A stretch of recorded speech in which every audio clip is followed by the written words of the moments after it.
Can you use an infrared thermometer instead of a pyrometer? So my preference and suggestion on this is no, not to use that infrared type gun. So what Don is talking about there is that most of you guys will be familiar with those little sort of handheld gun style infrared thermometers. There's a couple of different reasons for that. The main one is that you get those guns or those infrared type temperature measurements are really dependent on the surface emissivity, which is something to do with how much light is reflected from the surface.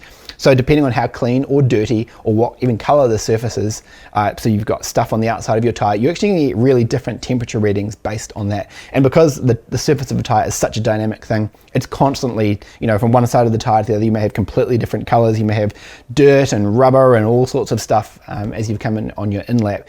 It's not something that you want to include in your measurements. So that's one part of it. The other part of it is it's actually really important to get underneath the surface of the tire, because not only are we interested in measuring the temperature of the tread it's working as well, we also want to get some read on the way how loaded the construction of the tire is. So by getting that little pyrometer tip in there underneath the tread surface, you're usually going in sort of at least 2, 3, 4, 5 millimeters right into the tire surface. You're not going to damage the tire by doing that.